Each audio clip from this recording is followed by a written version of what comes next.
नमस्कार बंधुरा सहज पाठ ए टू जेड यूट्यूब चैनले तुम्हारे सकलके स्वागत जानाई। आज के चतुर्थ श्रेणीर प्रथम पर्यायक्रमिक मूल्यायन 2025 स्वास्थ्य और शारीर शिक्षा एवं कर्म और कला शिक्षार प्रश्न निये हाजिर हयेछि। चलो ताहले देखे निई कि प्रश्न एसेछिलो। एके आछे अर्धकूर्मासन एवं हलासन सठिक पद्धति अनुयायी करे देखाओ। एगुलो तोमादेर स्वास्थ्य बইতে আছে, এটা তোমরা দেখে নেবে। দুইয়ে বলেছে ক এবং খ দিক মেলাও।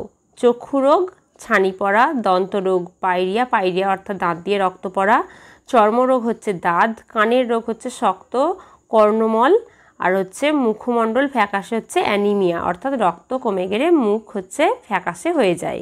এরপর কলা শিক্ষার মধ্যে আছে বর্ষা ঋতুর একটি ছবি অঙ্কন করে রং করো। এটা তোমরা স্কুলে যা দেবে করবে। তারপর দুইয়ে বলেছে পেনদানি, ফুলদানি বা দেয়াল সজ্জার যে কোনো জিনিস বানিয়ে দেখাও, বিদ্যালয় এটা নিজের মতো বলতে পারে, এটা তোমরা করবে। তাহলে এই ছিল আমাদের চতুর্থ শ্রেণীর স্বাস্থ্য ও শারীর শিক্ষা এবং কর্ম ও কলা শিক্ষার প্রশ্ন উত্তর। আজকের ভিডিও এই পর্যন্তই। আবার পরের দিন নতুন কোনো ভিডিও নিয়ে তোমাদের কাছে হাজির হব। আমাদের চ্যানেলটিকে ভালো লাগলে অবশ্যই লাইক, কমেন্ট ও শেয়ার করতে ভুলো না। আর এরকম নতুন নতুন ভিডিও পেতে অবশ্যই আমাদের চ্যানেলটিকে সাবস্ক্রাইব করো ও পাশে থাকা বেল আইকনটি প্রেস করো।